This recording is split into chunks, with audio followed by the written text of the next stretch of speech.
Good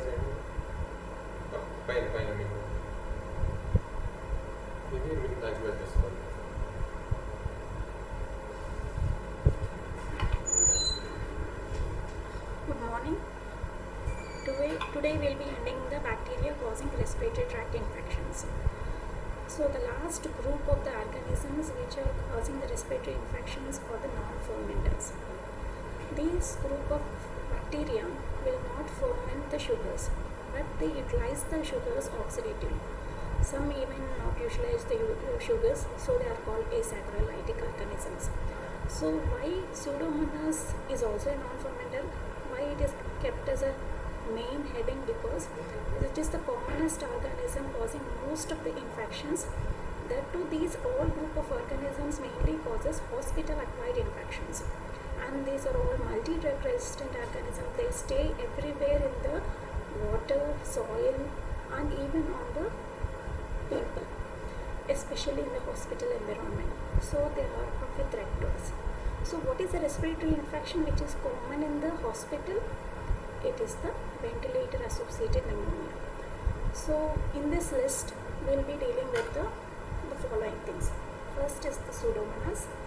Among that, the commonest species is Pseudomonas aeruginosa. Others are Acinetobacter, Burkholderia, Stenotrophomonas, Elizabetharia, alkali genes. So among this, the Pseudomonas reactions, if we compare the other non-fermenters are compared with the reactions of the Pseudomonas, which are almost similar to it with slight differences. The first one is the Pseudomonas, which is oxidase, positive, and motile, which is the commonest reaction by which we identify the Pseudomonas. Coming to the Acinetobacter is completely opposite to it, which is oxidase, negative, and non-motile. Remaining all are almost oxidase positive, some are negative, some are non-motile. So we are dealing with these 6 organisms for this class. Coming to the Pseudomonas, these are completely aerobic organisms. As I said, it is saprophytic. They lie anywhere in the world. They are gram-negative rods, clear rods which are motile by peritrachate flagella. They are innately resistant bacteria causing opportunistic infections, mainly the hospital-acquired infections, not only in the man, in animals, plants, insects, everywhere. But these are usually opportunistic. So what is the key words we learn in this lesson? Or the commonest Pseudomonas species is Pseudomonas aeruginosa, and the pigments form it. That is the important feature of this Pseudomonas. It gives pigments by which we can easily identify anywhere this Pseudomonas, which gives green pus. You can see in the plate also the Pseudomonas is showing the greenish pus, greenish color. Colonies are seen, which is a clear indication to identify. And then we do it as the oxidase test, which is positive, and it is motile by peritrachate flagella, and this causes hospital-acquired infection, and it is mainly antibiotic resistant. And the major virulence factor is the toxin A.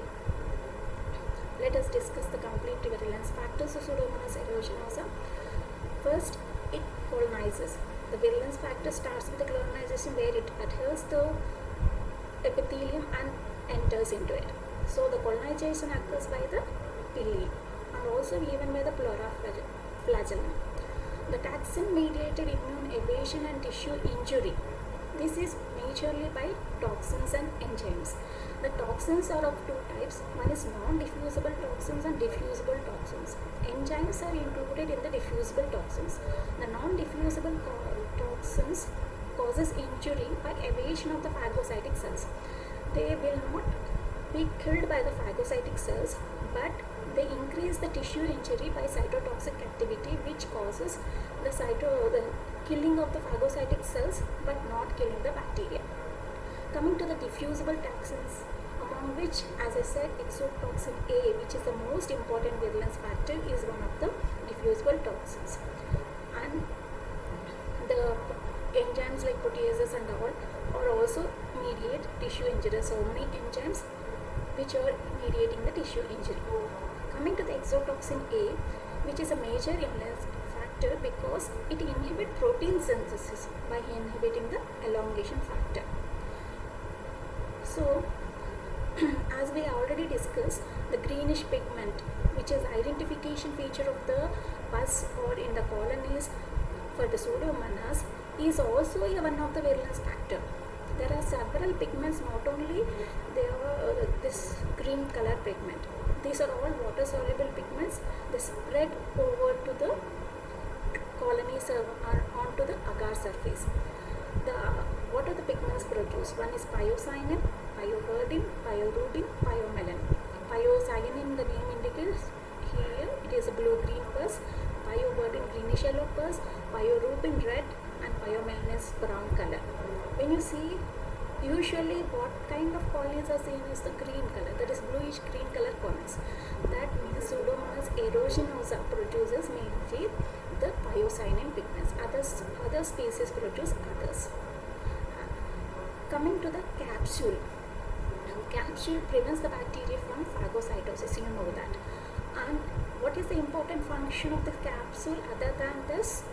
We have learned that not only it is inhibiting the phagocytosis, it also helps in the biofilm formation. There is one more important substance which causes the biofilm formation is the alginate coat. So the capsule, alginate coat, these are produced majorly by the mucoid colonies. Not all Pseudomonas produces a capsule, but only capsulated organism which shows as mucoid colonies. Usually all the capsulated organisms are showing mucoid colonies. So these organisms which produce capsule and alginate coat, they form biofilms. The biofilms, you know, the living ecosphere which inhibit the antibiotic entry also. So the antibiotic resistance as itself is a virulence factor, along which the biofilm also inhibits the antibiotic entry, which makes more inhibitory for the antibiotics, and also it is more causing infection. Especially these capsulated organisms we majorly see in cases of cystic fibrosis. What are the cystic fibrosis cases are? These are the individuals with lungs where the ciliary movement is impaired. So mucus structs and the mucoid organisms like these Pseudomonas and other non-fermenters we can grow easily in these individuals. So coming to the pathogenesis, we know the virulence factors, how it enters into the body. The first is the colonization. What is the source? Source is either by endogenous source or the exogenous source. Endogenous, it is by from the skin, that is skin of the hospital people, especially if it is a hospital acquired infection, skin of the axilla, perineum, GIT, anywhere. From exogenous sources, the respirators, bed pans, lotions, ointments, even in the eye drops also, even in the distilled water also, Pseudomonas can be present as a contaminant, and it can grow in it. Even in the disinfectants also, as we have seen, is antibiotic resistant and also even disinfectant resistance. They can sustain the disinfectants also. Coming to the transmission, they can be either endogenous, infection or contact spread, sometimes even by inhalation. You know the virulence factors, the major ones are the exotoxin A among the toxins, some enzymes, and the mucoid strains, that is alginate coat, and the capsule, which is major for the cystic fibrosis cases. So let us see the clinical manifestations. As we see that Pseudomonas is almost present in all of the sides of the body, especially in the hospital environment, even in the environment surrounding us. So it can cause any type of infection, but major things are the lungs and skin and soft tissue infections are the ones which are more common. These are causing most hospital acquired infections. What are the lung infection which is causes in the hospital is the ventilator associated pneumonias, and the skin infections, usually the burn cases, the burn wounds are usually infected. You can see whenever you go for the burn case, burn ward, the green pus will be discharging from this usual organism which causes infection in the burns, in diabetes, in immunosuppressive, post surgeries. These are common. So coming to the ventilator associated pneumonia. What is this ventilator associated pneumonia? This is the important question which is given for 4 marks question. Even a pseudomonas can be asked as a 4 marks question or a 2 marks question. Recently Acinetobacter was asked as a 2 marks question. So if you ask for ventilator associated pneumonia, we need to write all the non-fermenters, especially pseudomonas and Acinetobacter. So what is this ventilator? Ventilator is, when it is given, when is the patient on the ventilator, how these organisms enter into the individual through this. When there is an ventilator, there will be an ET tube entering into it, present. So through this ET tube, the organism can enter. Or when there is a clearance, natural clearance is inhibited. That is when you are intubated individual, this normal protective mechanism is lost. So it is one of the way in which it can contaminate, or contaminate with the colonization of the self-bacteria, or aspiration can also lead to ventilator associated pneumonia. So this is the first common infection which is caused by pseudomonas. Then the cystic fibrosis case, as I say, individual where the lungs are being affected genetically. The common infections in this are the pseudomonas. Coming to other infections, is also causes bacteremia, endocarditis, ear infections, eye infections, Shanghai fever. The native wall endocarditis, that is without a prosthesis where the biofilm may form. Without any prosthesis also, you can see that the valve is being infected. This is called as native valve endocarditis, which is common in the IV drug abuse. Coming to the malignant otitis externa, this is the most common PG entrance question asked, because malignant otitis, usually we think of malignancy, but it is caused by Pseudomonas aeruginosa. This is otitis externa is nothing but the infection of the external ear, which is caused by Pseudomonas aeruginosa, is called as malignant otitis externa.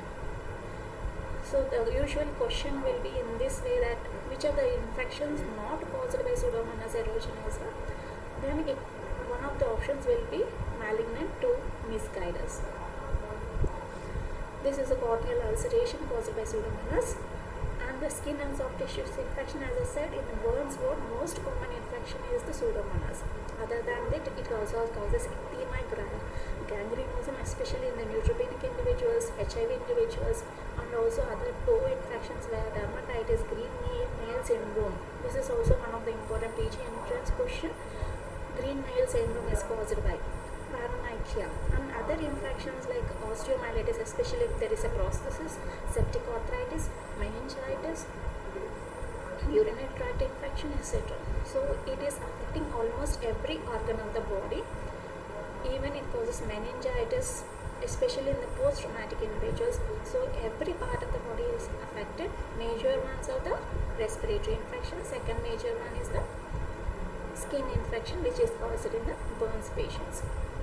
So this is eczema gangrenosum, which is seen in the neutropenic patient. So our part is the lab diagnosis. What specimens to be sent? It is either the sputum if it is a respiratory infection. If it is a ventilator associated pneumonia, we usually prefer the ET secretions, because the patient will be incubated. They cannot produce the sputum. So for wound infections and other skin infection, wound discharge, urine for UTIs, and blood for bacteremia, endocarditis and all, and pus from any osteomyelitic case or any other cases, we take the pus. Coming to the microscopy, next is culture, other identification, antibiotic sensitivity, and the typing. We'll learn in detail about each. As we know, what is the Pseudomonas reaction in the gram stain? It is gram-negative bacilli. Clear rods are clearly seen, which are long, slender rods, which are present in any of the sample. Coming to the culture. As I said, it is an obligate aerobe. obligate aerob, it can grow only in the presence of oxygen. It cannot grow in the absence of oxygen. And it can grow in any kind of the medium, any basic medium like beton, water, nutrient agar, any medium it will grow. And the characteristic pigment can be easily seen in a transparent medium like the nutrient agar, and also it can be, and the pigment can be enhanced by the King's medium. What is the bluish green pigment called as? It is pyocyanin. Characteristic sweet ether or alcohol-like fruity odor is the character feature of, apart from showing pigment, it also shows smell, odor, which is clear, looking like alcohol, sweetish odor. And on the blood agar, it shows beta hemolytic grey moist colonies, and meconchi agar, pale non-lactose fermenting colonies, and the selective media is the cetrimide agar. Even it grows at 42 degrees centigrade also. It has a wide temperature range, even for 4 to 45 degrees it can grow. The morphotypes are the large spreading type, mucoid type, small round type, minute type, etc. So all different 8 variants of morphotypes are present for Pseudomonas. We cannot identify Pseudomonas if it is not pigment producing, suppose. If it is not pigment producing organism, we can, by basing on the morphology, we cannot identify because it has a several morphotypes. Coming to the biochemical reactions, the major one is the oxidase positive motility, and it is catalase positive non-fermenter. As I said in the beginning itself, what is non-fermenter means? It will not ferment in the absence of oxygen. It will ferment sugars in the presence of air or oxygen. If you see, this is the it is coated with wax. These tubes contain sugar medium. One is coated with wax and one is not coated with wax. If you see, the tube which is open is showing the positive reaction, which is closed is showing the negative reaction. That means it is oxidatively utilizing the sugars. It is called as oxidative fermentative reaction, OF test, or first discovered by Hugh and Leveson, so it is called Leveson oxidative fermentative test. And the important tests we usually do the ICA test, that is indole test is negative, citrate is positive, urea is negative, and triple sugar iron agar, TSI agar shows completely alkaline nature because it is non-fermenter. It is not fermenting any of the sugars, so it is completely showing alkaline nature. If it is fermenting sugar, what will be the reaction? It will be yellow color, acid by acid. Right? Coming to the typing methods, only for the surveillance purpose, we use different type of typing methods like bacteriocin typing. What is bacteriocin? It is the substance released by certain bacteria against other bacteria, like the antibiotics, but it is produced by the same organisms, by the same bacteria against other bacteria. So the bacteriocin which is produced by Pseudomonas is called pyocin pigment. So it can also be typed by antibiograph typing, serotyping, molecular methods, etc. As from the beginning onwards, I am telling that it is very resistant to antimicrobial drugs. So if you see, if an organism is resistant to certain group of drugs, it will be resistant to all. But if for Pseudomonas, if it is sensitive also, if you see the third generation cephalosporins, it is sensitive only to this group, only this ceftazid and cephalosporin and all, but not other third generation cephalosporins. Even in the penicillins, only it will be sensitive. Even if it is sensitive to penicillin, it is sensitive only to piperacillin. So usual protocol for the drug in the Pseudomonas are, first we start with the ceftazidime, which is third generation cephalosporins. Even with the combination drugs also we give. The second line of treatment is the piperacillin tazobactam. Third line is the imipenem, meropenem, and the last resort is the colistin, which is sensitive. But nowadays they are directly giving imipenem, meropenem, which is, and the last resort, which is gaining resistant even now. The metallo-beta-lactamases are produced by Pseudomonas, which is showing resistant to this antibiotics, that is carbapenems, the meropenems and all. So only alternative left for us is the colistin.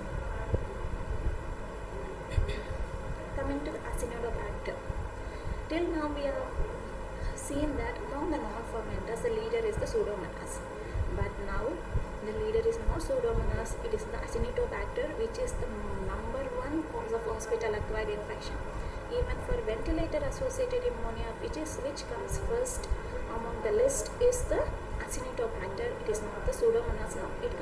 Pseudomonas is the second commonest organism causing ventilator-associated pneumonia and hospital-acquired infection. First comes is an Acinetobacter.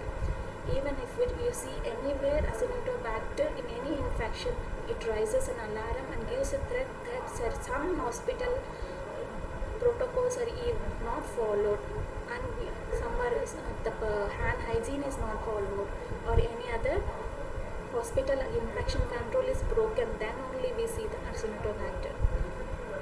So where it is present everywhere in the normal skin, in the entire atmosphere, especially it stays very long time in the hospital environment. The most common infection is the ventilator associated pneumonia. As I said, this all organism, especially Acinetobacter, it is multi-drug resistant organism. It stays long days in the hospital, and it is present almost all the hospital working staff if they don't follow the proper standard precautions. Only prevention for this, because it is multi-drug resistant, is the usage of standard precaution as we follow. Now because of the corona, we are still afraid. Now we are properly following the standard precautions, but there are several other infections which are of threat to us. One is this Acinetobacter. Even the meropenums, which were used for Pseudomonas, are even resistant for Acinetobacter. So it is multiple drug resistant than that of the Pseudomonas. So it became the leader or the first among the group. Coming to the virulence factors, it has more virulence factors apart from the ability to form the biofilm like that of the Pseudomonas. Outer membrane proteins, lipopolysaccharides, siderophores are also present, which are contributing to the virulence. Coming to the clinical manifestation, as I said, it is majorly causing the hospital infections. What are the different hospital-acquired infections we see? One is the ventilator-associated pneumonia, central line-associated bloodstream infections, post-neurosurgical meningitis, catheter-associated UTI, wound and soft tissue infections in burn patients. So almost all which are after admission in the hospital. When you see any IP case with infection, first we need to suspect the Acinetobacter. Previously it was the Pseudomonas. Now we need to suspect the Acinetobacter. How they appear? They are not like straight draws that are Pseudomonas, and they are not oxidase positive. Also they are oxidase negative and non-motile. They appear like cocci. So they are very small cocobacilli, usually appear in pairs or groups, usually mistaken as gram-positive cocci, wrongly stained as gram-negative. They appear in that way. There are several species of Acinetobacter. One is Acinetobacter baumannii, which is the commonest species which cause infection. Other is Lophi, which is not so important. It is a saprophyte. And Hemolyticus is a hemolytic strain. It is not causing any infections. Lophi causes rare infections. Commonest is the baumannii. So the important feature of this baumannii is, apart from it is a non-fermenter, it can grow at 44 degrees centigrade. It can form acid in 10% lactose, which is a key feature in identification of this organism. And if we see, they have usually the non-fermenter, how should be there on the McConkey? They should have no color because they do not ferment lactose. In McConkey, if you see the lactose fermenters, they will be pink in color, and the non-lactose fermenters or the non-fermenters will be colorless. But when you see this organism, it is showing light pinkish tinge. This is surface utilization of the lactose on exposure to the air. This will not be seen immediately, it will be seen later when it is exposed to air. The pinkish turn, we usually think it as the Klebsiella, which is a capsulated organism showing the mucoid nature, and the pinkish LF colonies. But it is Acinetobacter because it is utilizing oxidatively. Coming to the low-phi, shows colorless colonies on the McConkey agar, not like the Baumannii. Only Baumannii will have the oxidative fermentation, and it does not use any sugars. Even not fermentation, it will not show, and it even the oxidative utilization is also not shown. It is an asaccharitic organism. If you see the differences, where the differences are not clearly seen, the Acetobacter baumannii, as is first thing, as I said, it can utilize sugars oxidatively. Low-phi, it is asaccharitic. Other thing is Acetobacter baumannii is citrate positive, like that of the Pseudomonas. Pseudomonas is also citrate positive. Acetobacter baumannii is also citrate positive, but low-phi is not citrate positive. And it has multiple drug resistance in baumannii, not so in the low-phi. By these features, we can differentiate whether it is baumannii or the low-phi in the given specimen. I mean, the treatment, as I said, these are almost resistant to all the drugs which are available. Even to the last resort becomes the colistin, tetracycline, and the amic acid combinations. Coming to the Burkholderia, these are special infections, not the hospital-acquired infections. They are different from Pseudomonas in two major features. One is it does not have long rod-like appearance, as it has a special appearance called as safety pin appearance or bipolar appearance.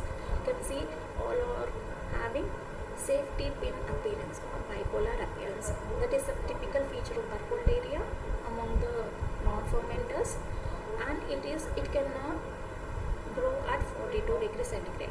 There are two species, major ones, which causes glanders. One species causes glanders, especially in horses, and others is melioidosis. Glanders is caused by Pseudomonas malayi, and melioidosis is caused by Pseudomonas pseudomalayi. It is called Pseudomalayi causes melioidosis, and the malayi causes glanders, especially in horses.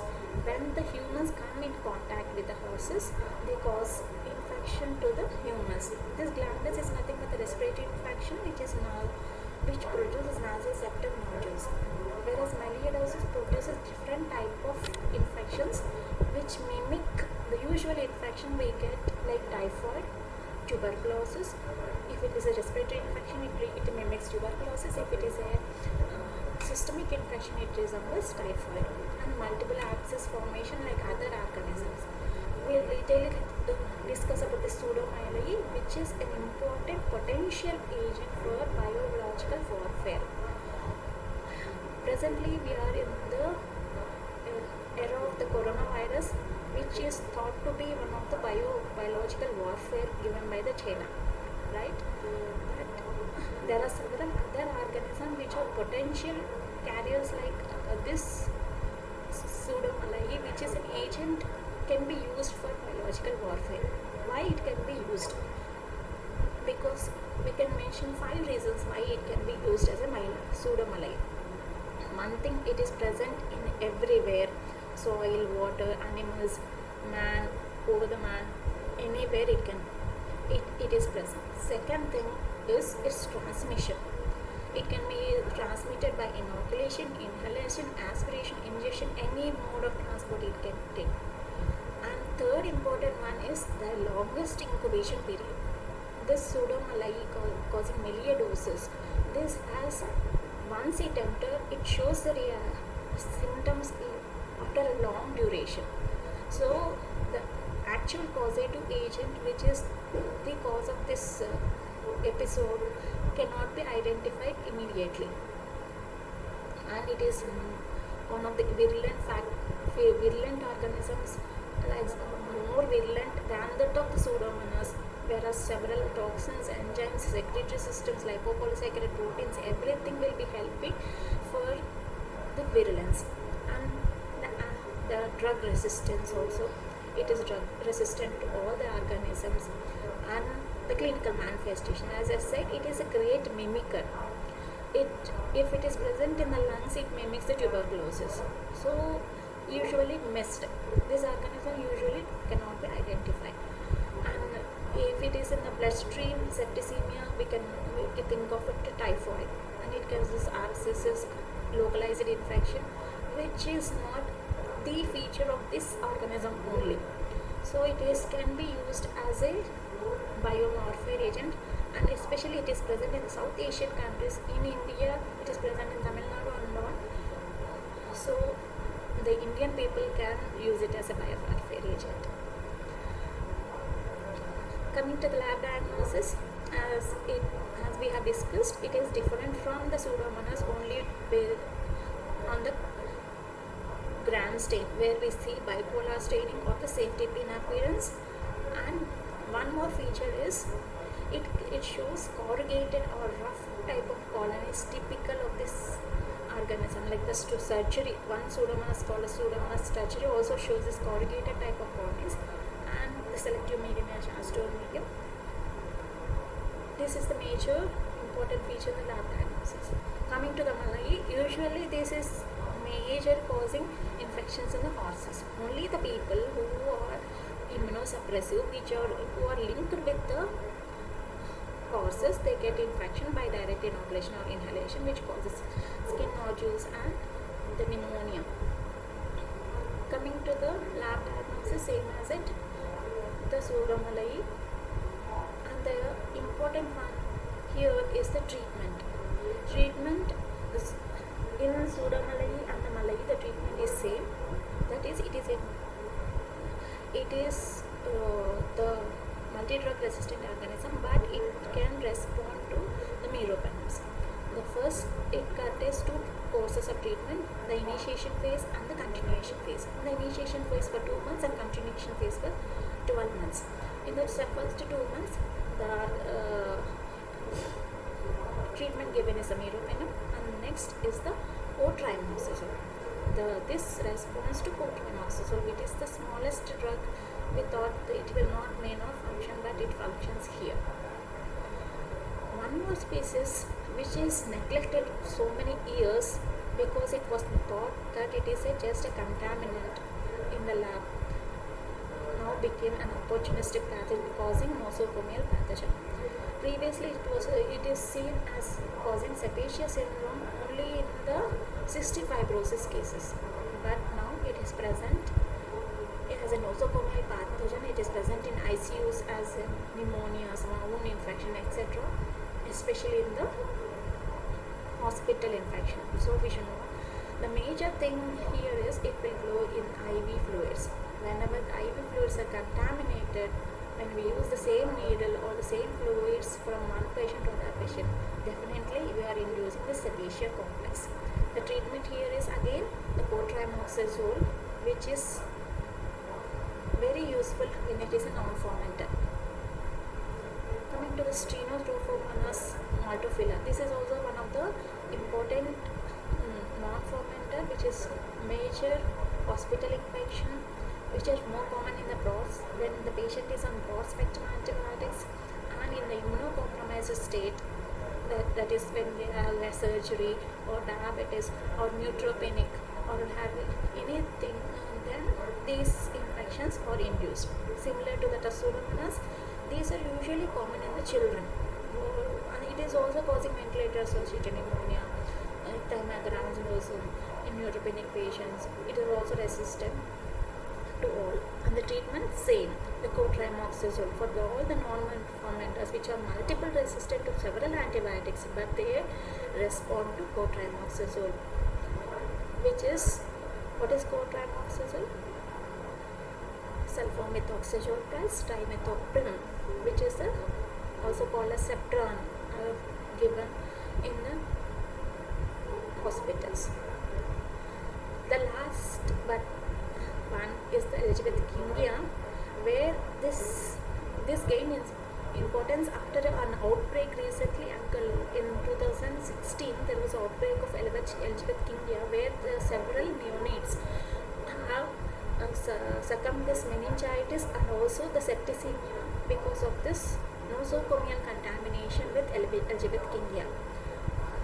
This or this is previously called as Chrysiobacterium or Flavobacterium because it shows yellow color colonies on the agar. And the other typical feature is the McConkey agar. It will not show any growth and it is a non-motile. Though oxidase positive difference between Pseudomonas and Escherichia is one is it is non-motile, same oxidase positive but it is non-motile. Second is the yellow non-diffusible pigment. Third, it does not grow on the McConkey agar. But it is almost susceptible to all the fluorocarbon bonds and protoazoles, same as the Pseudomonas, but slightly sensitivity is better than that of the Pseudomonas. And the last one is alkali genes, same as Burkholderia cepacia. It is contaminant of the IV fluid, so it causes nosocomial outbreaks. One outbreak is seen in 2016 by Escherichia. If we are not following this proper guidelines when during IV transfusion, this outbreak may commonly occur by alkali genes. The important thing is this alkali genes is common lab contaminant. We cannot differentiate whether it is coming from the organism or from the lab as a contaminant. So we need to differentiate as a whether it is a pathogen or not. So by this we end up the bacteria causing respiratory infections, all the non-fermenters. In the afternoon session, in the afternoon class at 2 o'clock, we will be discussing a clinical case, an applied exercise which is for your practicals. That clinical case will be discussed, which is a respiratory tract infection. So read all the respiratory tract infection causing bacteria present here. Not only the bacteria, I will be discussing in all, but majorly we have completed the bacteria and the fungi. So read these organisms for the afternoon session. We will be discussing the respiratory infection case in the afternoon. Thank you.